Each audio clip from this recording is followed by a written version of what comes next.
So those in spirit that I work with various team collectives. In imagination, took the three of us grandmothers back, back, back, back, back, close to 300,000 years ago. The Earth wasn't terribly populated, but there was villages of star beings in Earth bodies that were living at various places on the planet. And they had the ability to communicate with one another beyond speaking, writing, or phoning. Certainly no internet, but they had the ability to communicate. Before that time, when we first came as star beings into a bodysuit we called Earth suit, 600,000 years ago, we came on purpose. We came and we created cultures, gardens to prepare us and support us as these various groups, all committed to an Earth mission. An Earth mission. And the women designed the culture, set the policy. Those in male bodysuits sent energy, nurturing, had our backs. But the women were the policymakers because they could discern, they could decide, they could birth ideas, not children, ideas. So here we are, 300,000 years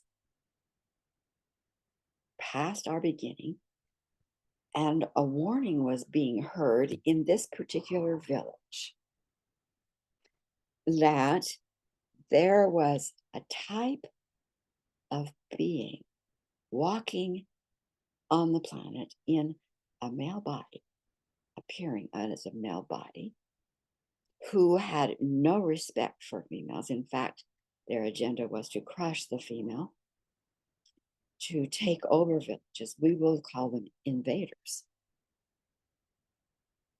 And there was no ability for the star soul in a female body to stand up and have these beings kept out of the village or even removed from the planet, which we didn't know why that was, because that had been part of the original plan. But something gone awry, and we were hearing the warnings, or that village was hearing the warnings. So the women of the village gathered into their sacred grove to decide what to do to keep their village safe, because they could no longer just stand up as women and say, not in our village, not in our family, not in our tribe. In fact, you're taken back to where you came from, out into Laniakea. The voice wasn't, that authority voice wasn't being acted on. We didn't know why. So in this village, the women discussed and they decided that in order to be safe, the women had to take the gifts, visioning, alchemy, blessing, healing, birthing effortlessly, ideas, all of the gifts that were unique to that female bodysuit mission, hide them, but keep them safe. And they decided to do it this way.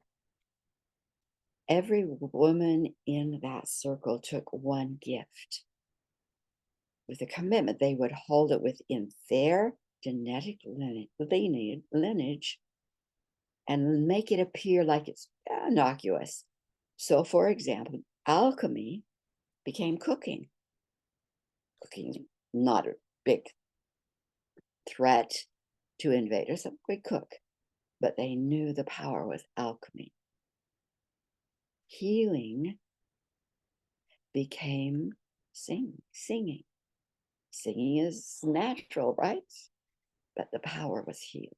So each woman took a gift to keep it secured within her lineage until they could figure out what had happened, correct that voice of authority. Then they could bring the gifts back together safely.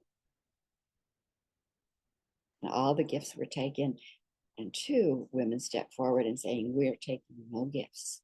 We are going into the world naked with no vibrations in order to infiltrate the camps of the invaders to find out what happened.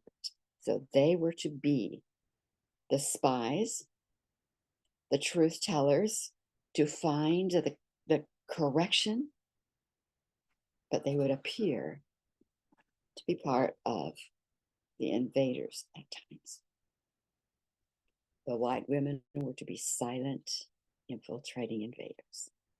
But the black women, that lineage of the black, was to be loud, maybe to chant, to maybe to dance, but there was to be loud, not to appear threatening, but to be loud. Whites were to be silent until the answer and the correction could occur.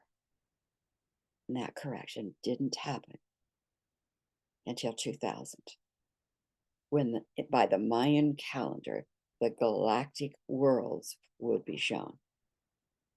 And they were, at least to me.